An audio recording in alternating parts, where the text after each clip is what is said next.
According to the United Nations International Strategy for Disaster Reduction, a disaster is a severe disruption causing widespread human, economic, and environmental losses that overwhelm a community's ability to cope on its own.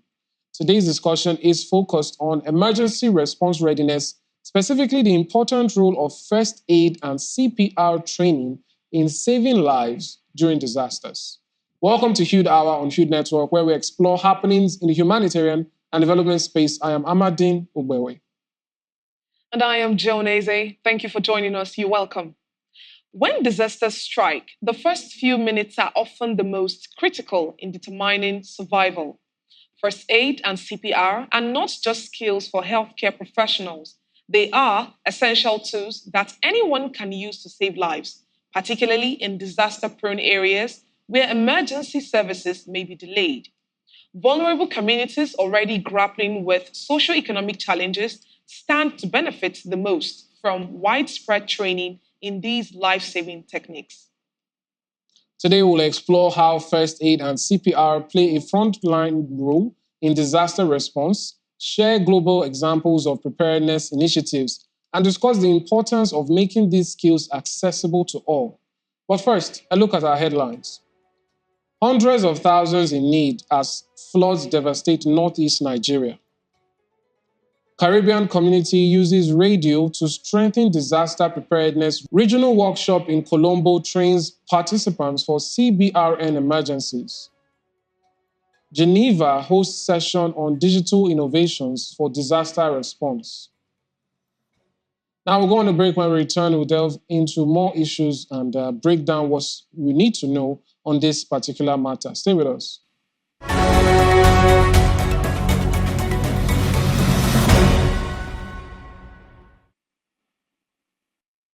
Over the last 2 decades, climate-related disasters have nearly doubled, and with them, the need for swift and effective emergency response.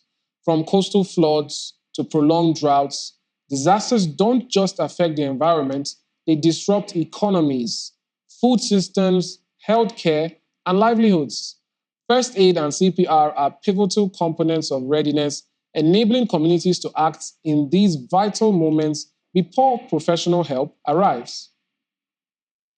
Fair enough. Statistics show that immediate first aid and CPR can double or even triple survival rates in emergencies like cardiac arrest, severe injuries, or near drownings, all scenarios that often arise during disasters such as floods or earthquakes. Yet, access to these training remains limited in many vulnerable regions, leaving communities ill-equipped to respond effectively. Now, beyond individual skills, equipping communities with first aid and CPR training strengthens their overall resilience. In rural or disaster-prone areas where medical facilities might be hours or days away, these skills can mean the difference between life and death. We'll break it down further as the program progresses. Stay with us.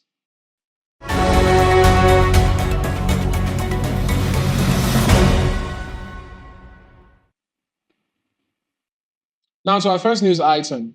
The UN World Food Programme, the WFP, has mobilized urgent assistance to northeast Nigeria, where over 300,000 people were displaced by catastrophic flooding after the Alao Dam near Maiduguri, Borno State, collapsed. The disaster submerged homes, schools, and hospitals, with affected residents crowding into makeshift camps and sleeping on the streets.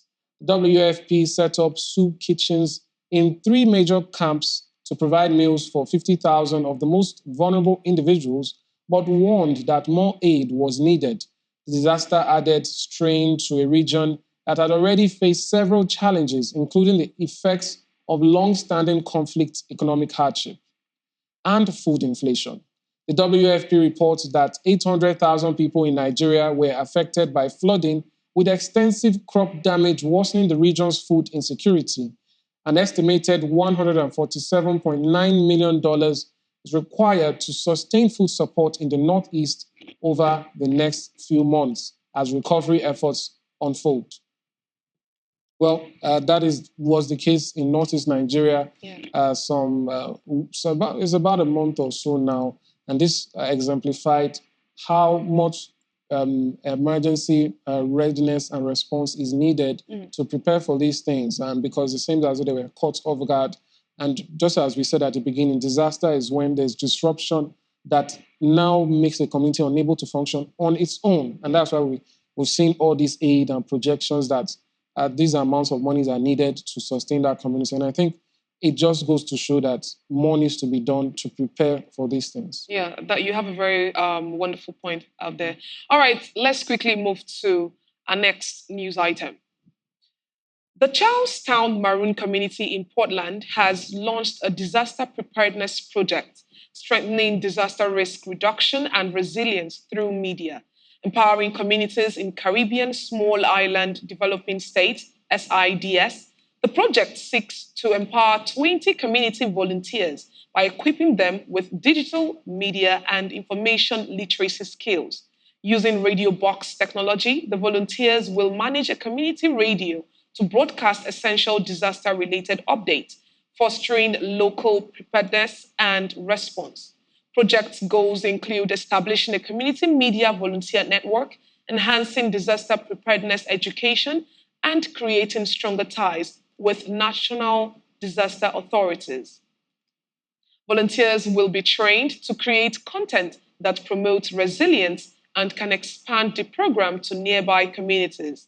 A long term sustainability plan aims to incorporate community radio into cultural tourism and local activities, ensuring continued operation and impact. This initiative, launched during Global Media and Information Literacy Week, highlights the role of media in bolstering community resilience across Jamaica and the Caribbean. That's it, Amadine. It shows that the presence of the media in spreading information is very, very pivotal and very vital in the aspect of reaching out to communities, especially the rural areas and the underserved areas. And for the fact that what really caught my attention is the fact that these first aiders are to develop content, to make it attractive for these people to say that, oh, this is really, really enticing, or what is this all about? This is to drag their emotions, to drag their them as a whole to see that, okay, what is this all about? By the time they get to see that, okay, this is about their health, how they can rescue themselves and rescue other people, it tends to go a long way. So establishing the radio box and making it very, very important to disseminate information concerning the first aid is a very, very good way to go. Indeed, problems in the modern times should have modern solutions. Yeah. All right, we're going to break now. When we return, we'll delve into our final news item of the day. Stay with us.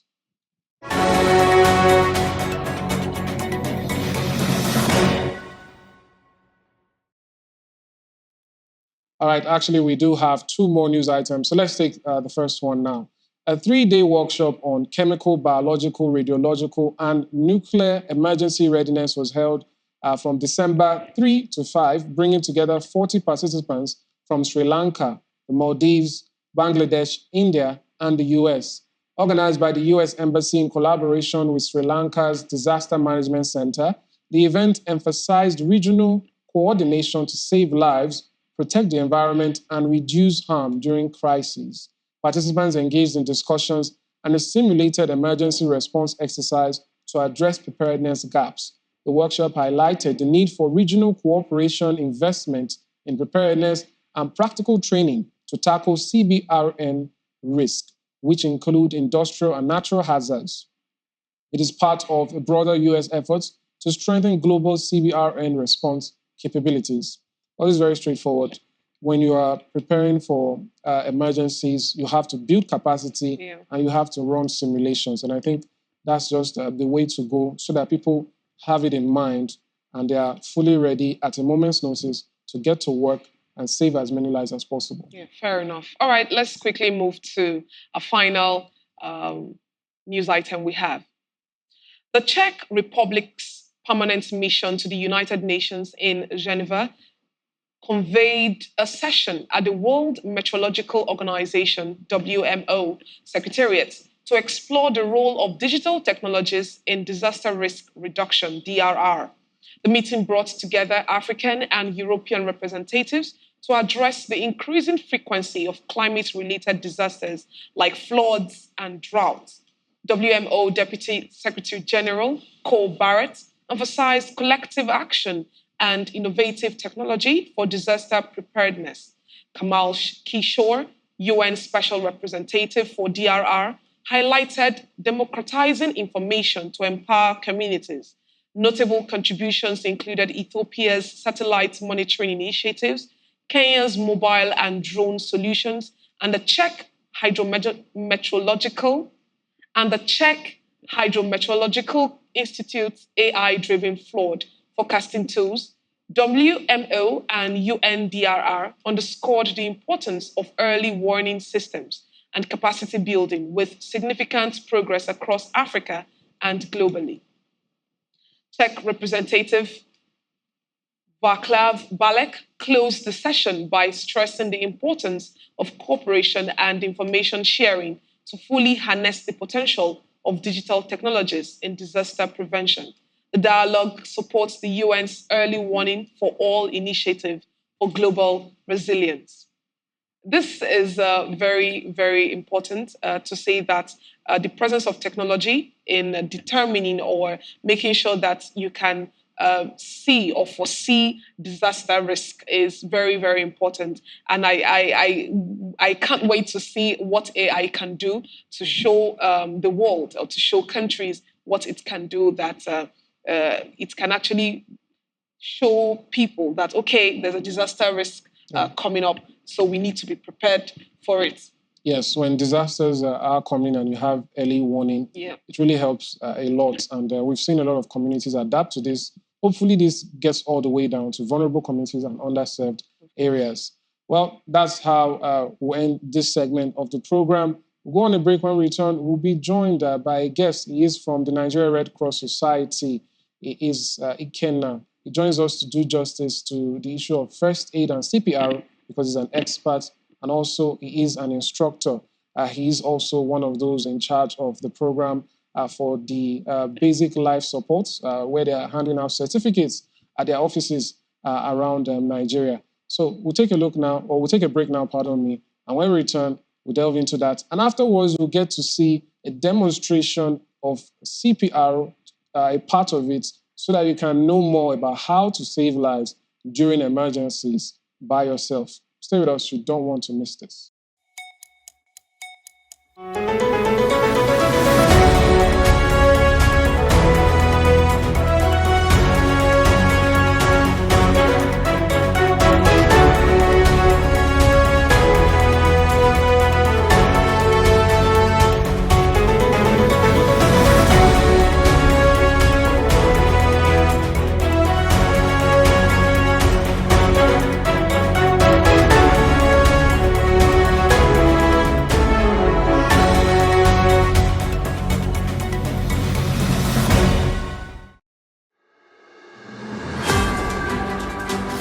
Every day, amazing stories of hope and tenacity unfold across the globe.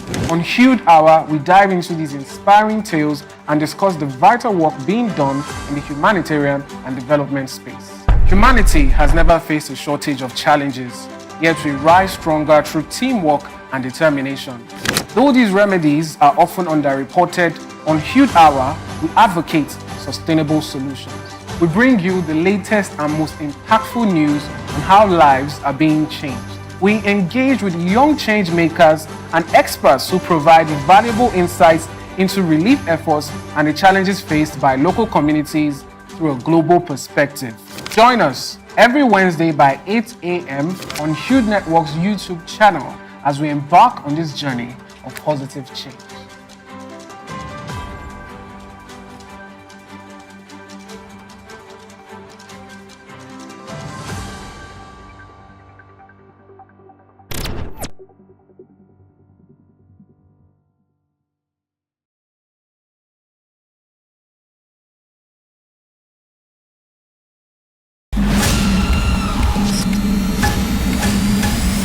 Hey everyone, let's face it, our world today experiences numerous challenges. And guess what? Our community isn't off the hook either. Most of the world issues are either not talked about enough or never talked about at all. But here on Timeline, we've got you covered. We dive deep into issues that affect us every day, leaving behind footprints of wisdom, knowledge, and solutions. Think of it like a roadmap that keeps you on the track for success. So buckle up, because in this new season of Timeline, we're taking another trip through the past, the present, and navigate into a more promising future. Again, we're talking solutions, people, and let's make one thing clear.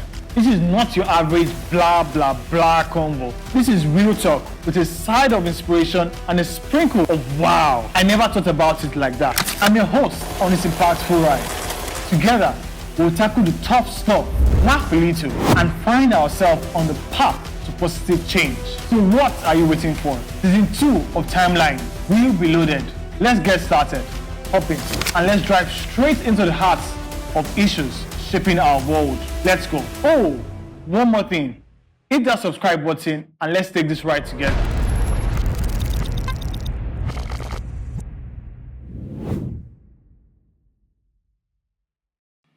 Welcome back. If you're just joining us, this is still Hude Hour on Hude Network, and we have been on the issue of CPR and first aid. We've been joined now by an expert. He's a CPR and first aid instructor, Mr. Omenikolo Ikenna. He joins us now to do justice to the issue and how communities can better prepare for disaster, reducing disaster risk in terms of being prepared for CPR and first aid, and how they can handle this during such times. Welcome to the program. You're welcome. Thank you very much. It's good to have you here. Thanks for coming. Thank All you. right, so let's start.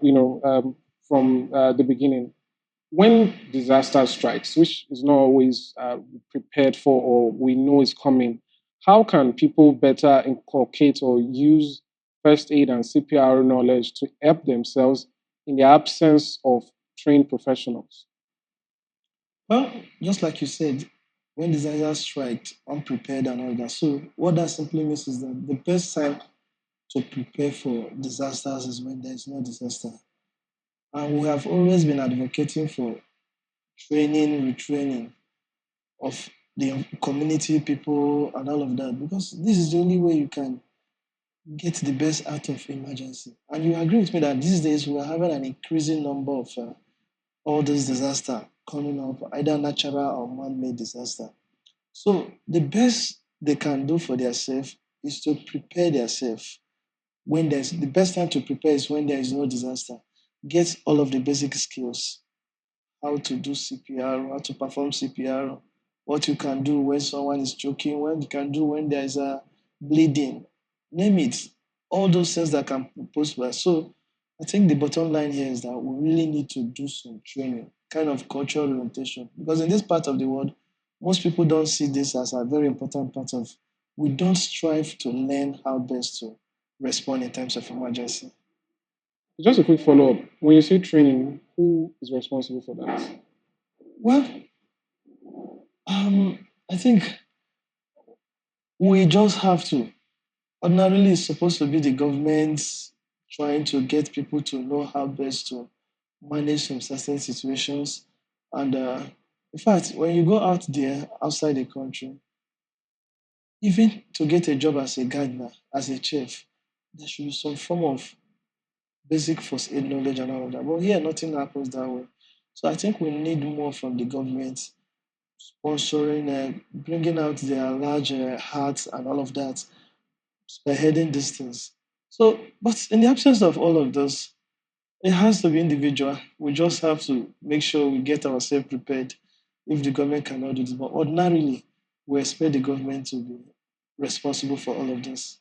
All right. I want you to kindly tell us, before the arrival of the professionals in a scenario or a casualty, what are those techniques that people should know about first aid and CPR that can be administered to the casualties, at least before the coming of the professionals? Now, first thing first, whenever there's an emergency, you need to be very careful. You need to look out for danger. At the scene of an accident, we definitely have three categories of people. We have the casualties, we have the bystanders, and we have you as the first aider. If you ask me, the most important person there is you. Because it's only when you are still strong and healthy that anybody here there has a chance of survival. So a situation where we allow emotions, passion, becloud our sense of reasoning, you might end up seeing yourself also becoming a casualty. So what we advise first is that ensure that the environment is safe for you. Yes, these are your loved ones, these are your people you know. But before you move, let's imagine there is a building collapsing. Just because somebody you know very well is trapped in there, and you are just struggling to go in there. If you're not very careful, you might end up becoming another casualty. So that is number one skill you need to have. A skilled first aider, a good first aider must learn how to look out for danger. Another thing here is that you must find a way of getting sorting those people out. You understand? Knowing who needs more of your attention, those who need less of your attention, and see how you can attend to those who need more of your attention. Because we have a situation where you see some people, those who are shouting my leg, oh," at the emergency. Honestly, I think nothing is wrong with them. Because they can Because communicate. if another thing is coming, you see most of them leap off. So the people that need more of your attention are those ones that are as if they are completely unaware of their environment. These are the people that need your attention. Then, of course, another skill you should know now is when to apply CPR and when you don't need to apply CPR. And that's where some people get it wrong. I've seen cases where somebody faints, and the next thing people do is just go ahead and start applying CPR. The fainting casualty doesn't need CPR. But people see it as just anything goes. At the end of the day, they might end up complicating things for these casualties. So you have to learn the skill of knowing when CPR is needed and when CPR is not needed. In fact, you have to learn the skill of knowing when someone is partially unconscious, when someone is completely unconscious, even when they are completely unconscious, when they are still breathing or when they are not still breathing. And of course, you also learn the skill of stopping bleeding, should in case someone is bleeding there. We've also learned, we have a lot of skills we need to learn. So we can only mention them here, but learning them is another different thing altogether because you need to go through some learning process in order for you to have a firm grasp of it. All right. So I'll combine two questions in one now. First of all, we've talked about training. How can we begin to inculcate or add this training into local communities so that, like you said, the best time to prepare for disaster is before it happens. So how can we make it a part of their resilience strategy so that they are ready? And then the second one is we've been talking about training. You've mentioned a number of things here that I think wouldn't be so quick to grasp without that training you talked about. So, where can people actually go or find these trainers or training as it currently stands? Let's take the questions one after the other. We talked about how can the communities get uh, this knowledge and all of that training. Um, I always keep on saying this. It has to start with the government. The government have what it takes to push for almost everybody, the communities, to have this basic knowledge. We on our own, the Red Cross, we have been doing the much we can do to see how much we can put this knowledge into the minds, the brain, the even if it has to do with the heart to get people to understand these things and of course know how we can best. But definitely we can't do more than what there are a lot of areas to cover. There are people who still need more of this training. So if we can get the government, the community leaders to also maybe sponsor some of this training or some of this awareness.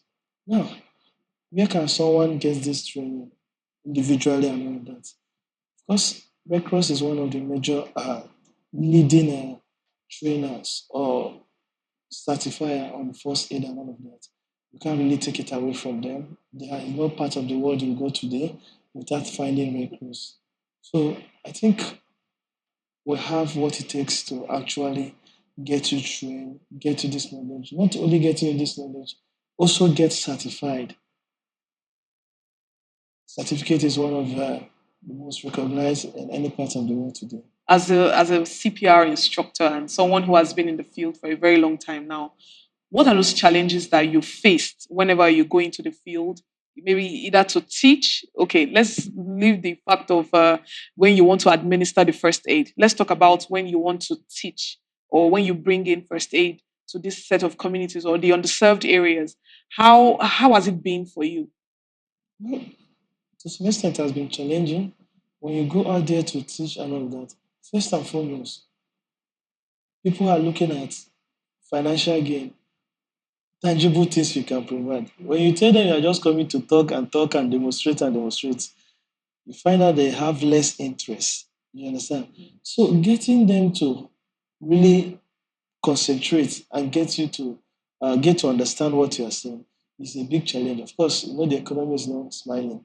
So people just look at if you come now with maybe 20 bag of rice, of course you are going to get more crowd. You are going to get more people who wants to listen to you than when you just come, hey, you want to train them on how best to respond. So I think getting people's attention is one of the major challenges if you are out there going to train people.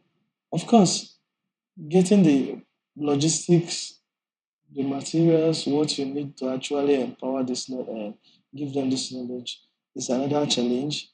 It can never be enough, but we are still managing with the little we have.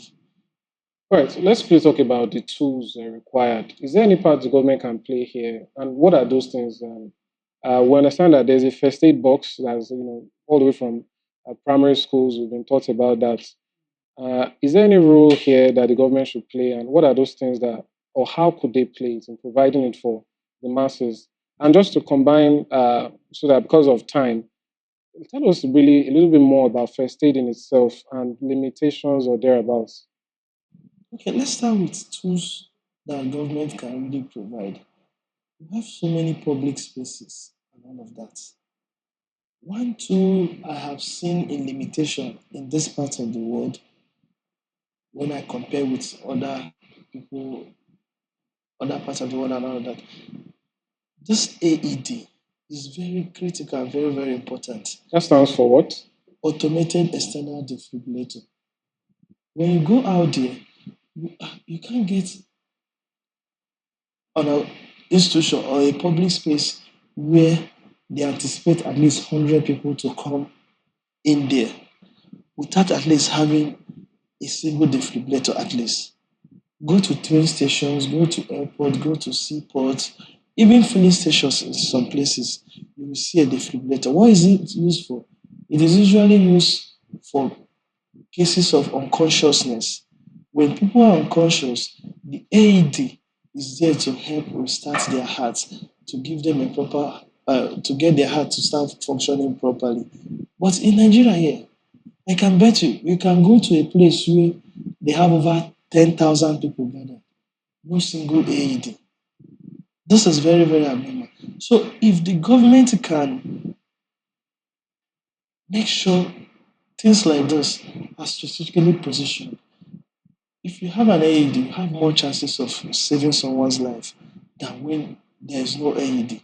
So one important tool that we can have around, though it's very tiny, it's easy to be stolen, but at least if we can have some kind of guiding and not protecting it so that people don't get it as where it is very, very critical in helping people. And of course, we also need to sensitize people on how to use it. Yeah.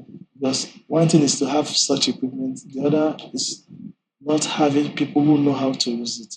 So I think that is one major tool. I think I need to be everywhere.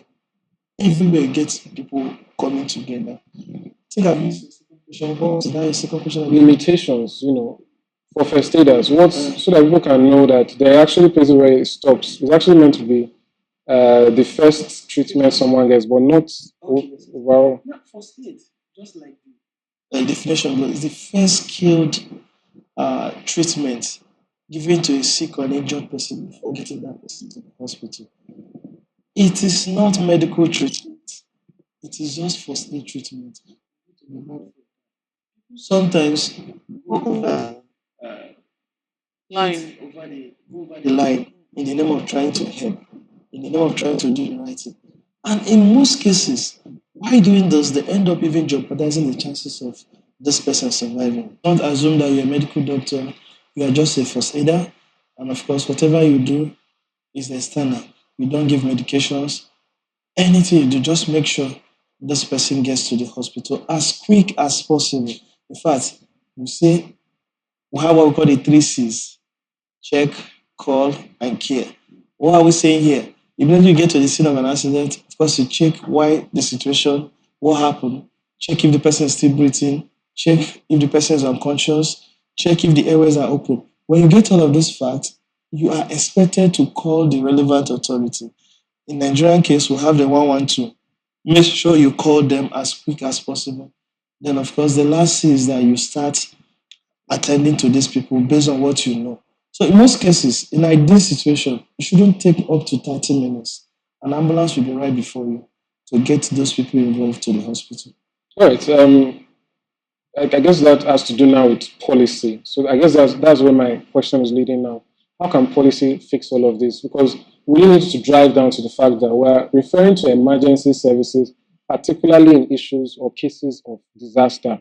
Yes, we know there are accidents and such. But for instance, from our stories, talked about flooding in Nigeria, northeast Nigeria. We have flooding elsewhere, earthquakes, even flood in Spain as well. So issues like this, how can policy help us prepare better, and especially for underserved areas, the vulnerable communities, those ones that even all the things we've put out today or said today, they are even less off than other spaces like the urban centers?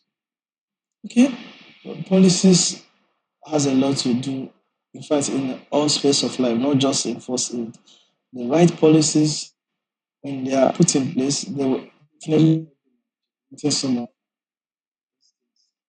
So the problem is not just having the policies. Sometimes implementation of those policies are also a big problem. Providing what is needed and how those who are giving the necessary equipment to manage these things how they manage it too are also a problem. We need policies. One, very importantly, we also need a policy. I don't think it's in Nigeria here, where people are mandated. In fact, if you are passing through this road now, you see an accident, you see somebody.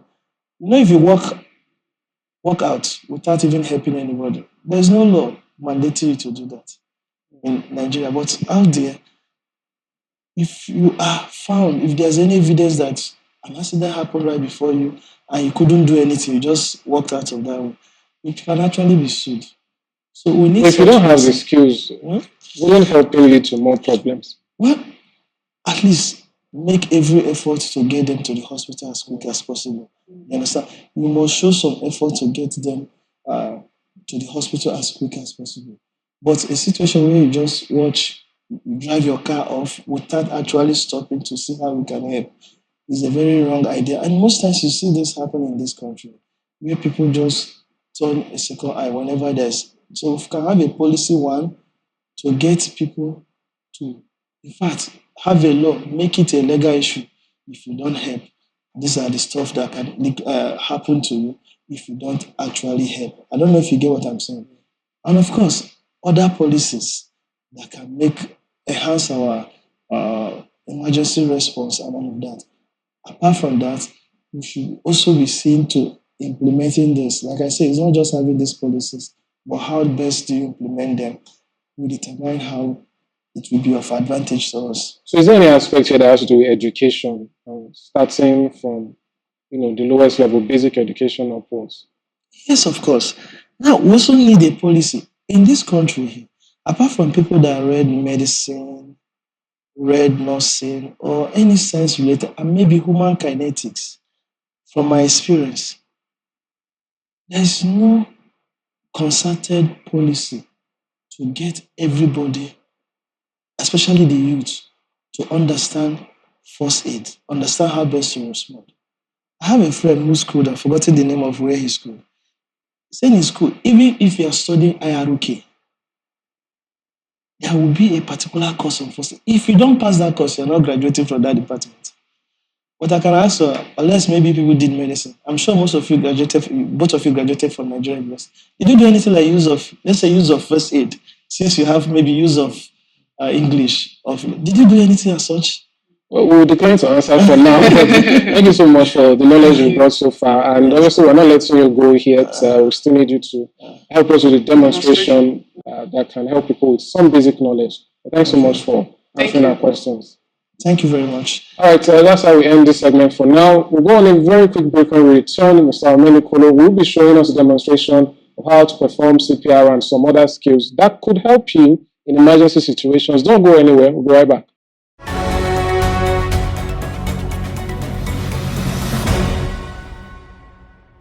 Okay, so this very moment we are going to be looking at a special case, and this case is when people are unconscious and not breathing. How do we respond to them? How best can we get them back to normal, or at least give them a chance to life? For any reason you find out that your casualty is unconscious and not breathing, the best you can do for them is to commence CPR. The earlier you can get them, you can give them CPR, the better the chances of survival.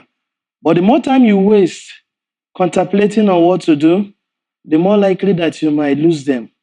So for that reason, we must start CPR as quick as possible. CPR is cardiopulmonary resuscitation. It is the combination of 30 chest compression and 2 life breaths. What you are trying to do here is to manually compel the heart to do the good work it is meant to do.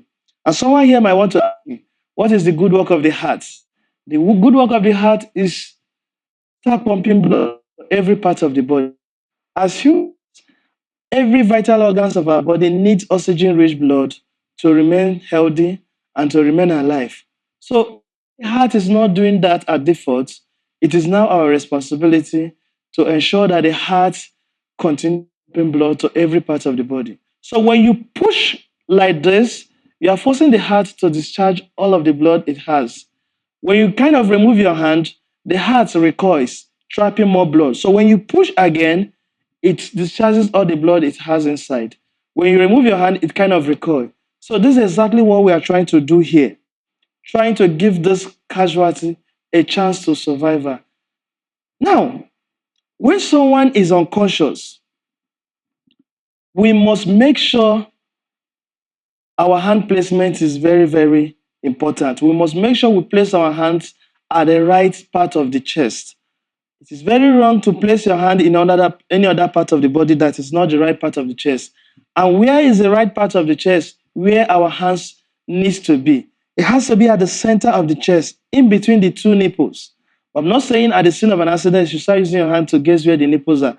Merely looking at him, I can actually guess where the nipples are. So I will take my hands, most especially, we are more interested in the heel of the palms, because this is exactly where we are going to use to make this compression.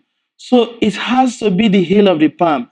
And this is the part of your hands that is supposed to be at the center of the chest. We care less where every other part of the hands are.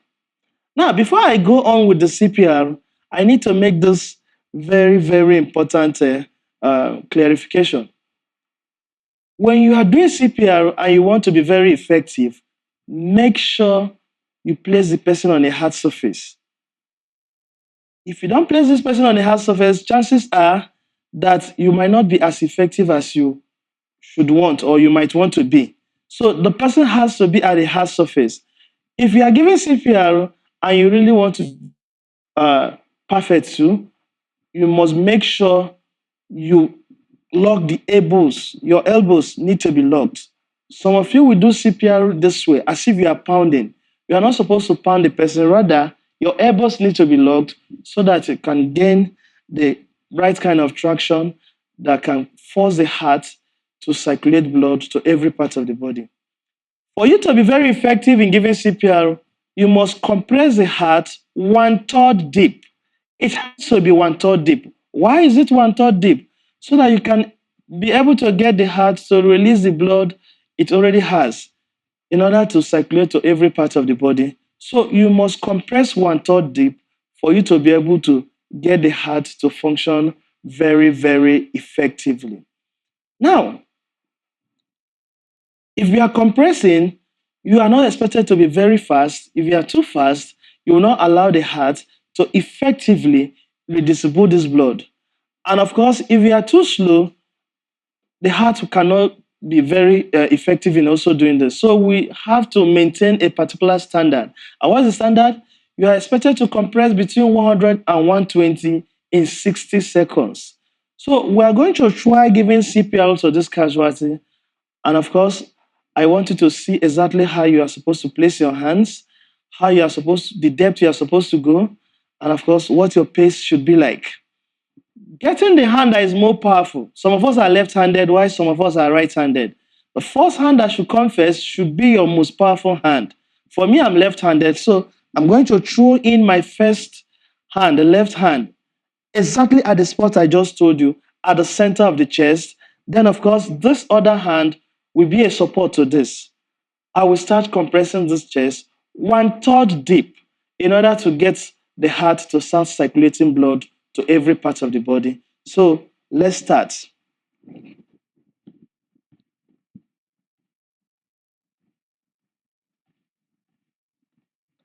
14, 15, 16, 17, 18, 19, 20, 21, 22, 23, 24, 25, 26, 27, 28, 29, 30. Remember, it's a combination of 30 chest compression and 2 live breaths. So after 30 chest compression, you are expected to introduce 2 live breaths to your casualty. I'm not going to encourage you to get your mouth sealed on this casualty's mouth in the name of giving 2 live breaths. We have mouth shield out there. Sorry, I couldn't come with one here, but in absence of you having a mouth shield, you can actually improvise. Nothing stops me from getting maybe a newspaper, fold it like a cone, force it into his mouth, and of course, introduce 2 live breaths. So, one good aspect of a very skilled first aider is improvising.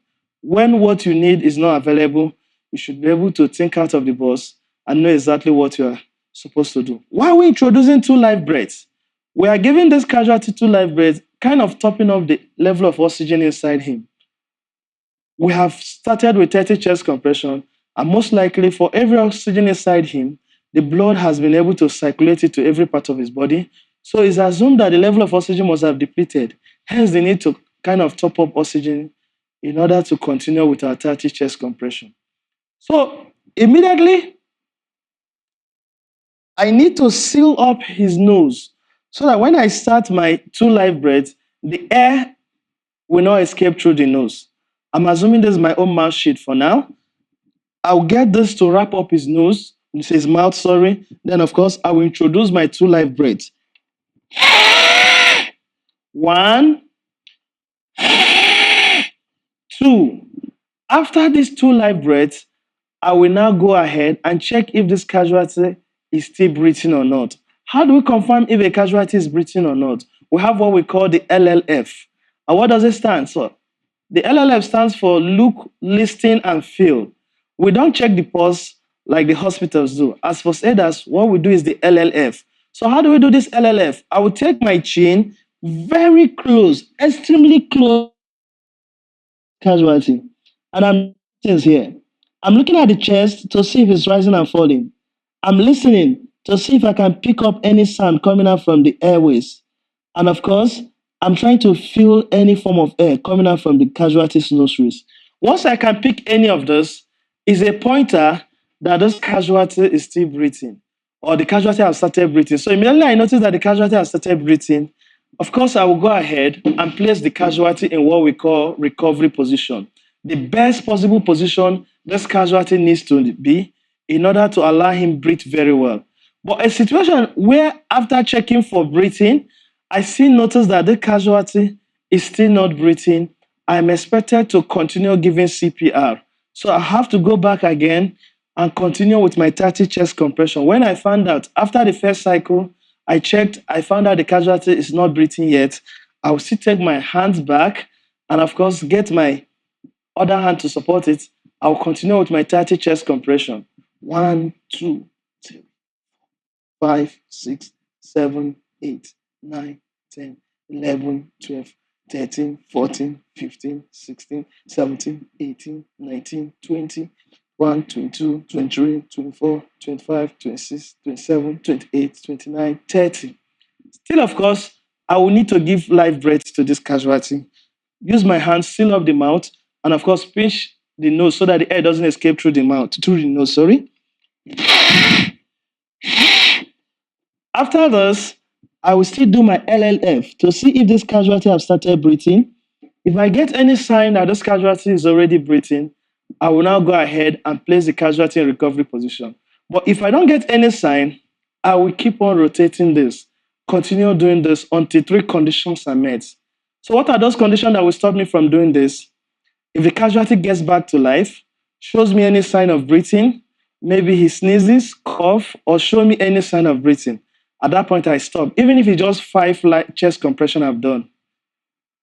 If I finally get this casualty to the hospital, another reason where I will stop, because I'm already handing over to a superior body. The last reason why I will stop is when I get tired. This is energy sapping. Compressing the heart of an adult 1/3 deep is not that easy. So if none of these 3 conditions are met, you are expected to continue doing the CPR. But mind you, before you start doing the CPR, I assume you must have already called the relevant authority, the 112, so that they can come quickly to pick up this casualty to the nearest hospital. In most cases, it doesn't take up to 30 minutes. The ambulance will be right there to pick up this casualty to the right place where they can get the right kind of attention. Okay, thank you very much. I hope and I'm sure you learned 1 or 2 tips from this.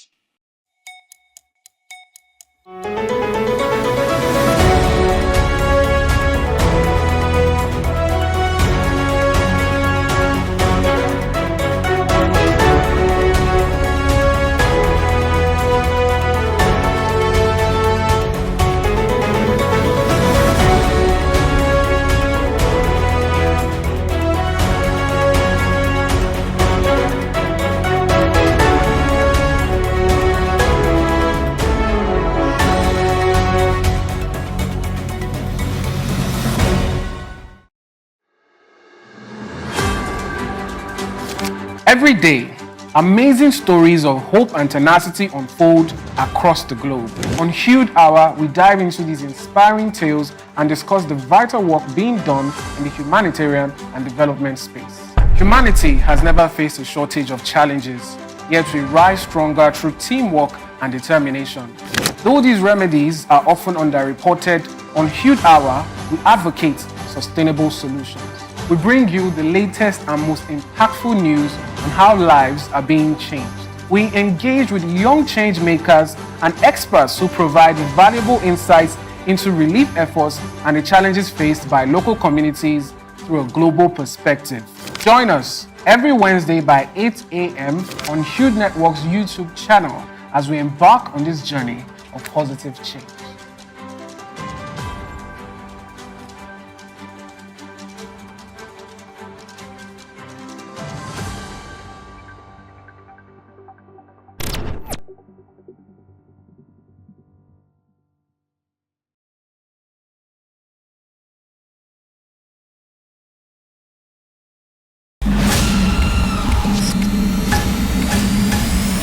Hey everyone, let's face it, our world today experiences numerous challenges.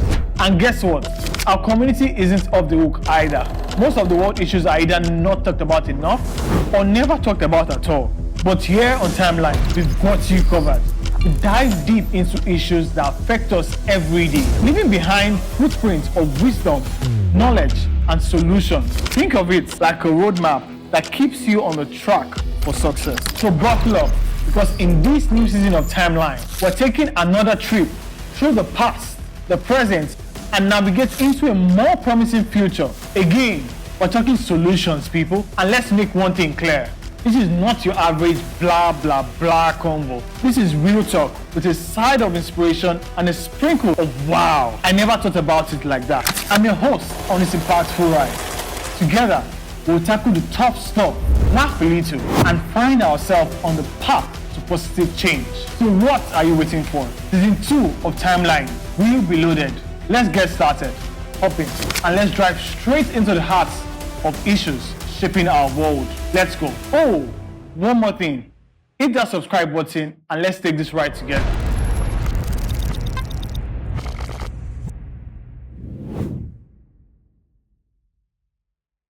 Welcome back. That was a very enlightening session, I must say. Mr. Ikenna there did very well breaking down what we need to know. John, what about you? Did you learn one or two things there? Yeah, I did. Like the compressing, the 30 press-ups, and the 2 live birth actually. And it's a very, very important thing, I must say, the CPR. And I like the fact that he had to tell us that you mustn't be a professional to do it. And of course, there is limit to it. In as much as you're a first aider, you shouldn't go or pass your limits. Yeah. So it's a very, very important thing for us to learn. I think everybody should learn it. Indeed. And I also encourage people to, go more and get these trainings in person so that you get to know more about it. Because personally, I'll let you in. Away from the shoots, I tried it myself, and it takes quite a bit of effort. So you need energy, and you need to be able to really push deep. 1/3, as you said. Yeah. But anyway, we're diving now into our Verified Voices segment. Perhaps some other time we will have him back to teach us more because he didn't quite complete the full process. Now we're heading to our Verified Voices. Let's hear what the key stakeholders in the sector are saying on the issue of first aid, emergency services, and CPRO and the likes. Let's take the first one now. That's from the World Health Organization, the WHO, says, do you know how to do CPR? Bystander rescue and resuscitation can make the difference between life and death in individual #drowning situations. Part of what we've been discussing over the program are the issues of drowning in Spain, some persons in other parts of that related to flooding. So it is a very key skill to have in, when you are predisposed to such natural disasters and thereabouts. Yeah, it's a very, very important one. And this question, I'm sure by the time our audience must have watched this, they can answer the question. They can actually do this. Okay, let's move to the next verified voice that we have. Okay, this is coming from United Nations Humanitarian Air Service. UNHAS says, #Nigeria conducted an essential #emergency preparedness drill, testing response readiness from first responders to rescue coordination, medical aid, and accident response teams. Preparedness is key to our #safety first commitment. And of course, you can see pictures of that portraying what the UN Humanitarian Air Service is saying, that Nigeria has conducted an essential emergency preparedness drill.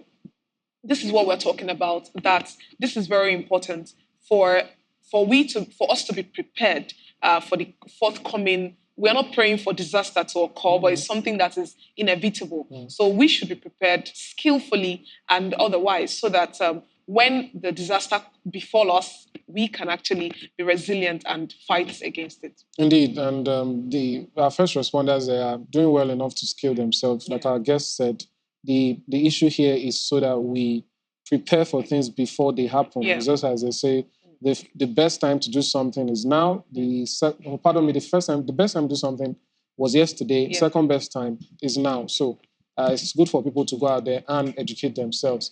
Now let's take a look at our final news item of the day. Now we have from the UN Humanitarian, UNOCHA. It says, did you know that we now have largest generation of young people in history? They also make up a large part of the population in many conflicts and are a vital positive force in emergency preparedness and response. Empowering young people is empowering humanity. This almost takes me back again to our guest, Mr. Ikenna, where he spoke about that he had, I think that was off camera anyway, he had just been coming from training a bunch of young persons who are undergoing their youth service program at the moment. And I think it goes to show that really young persons, take for instance, when I practiced the CPR, the amount of energy I had to expound shows that, we need as much able-bodied fit persons that can, handle this should be a part of it, rather than, not or neglecting that young population. And when there are such great resources to help with emergency preparedness. Yeah, and he also spoke about caregivers, and the people that should be really, really involved into this are the younger ones, because we still have the strength, we still have the energy, we still have everything, that every capacity it takes for us to go into the field and help other people that are casualty. Indeed. That's how we end the program for today. Don't forget to join us every Wednesday by 8 a.m. We bring to you discussions within the humanitarian and development space. We've been talking about emergency response readiness and first aid and CPR, and how they are essential life-saving procedures for emergency preparedness and response. Thanks so much for joining us. See you later. I am Amadine Ubewe. Bye for now. And I am Joan Eze. Thank you so much for joining us. Bye for now.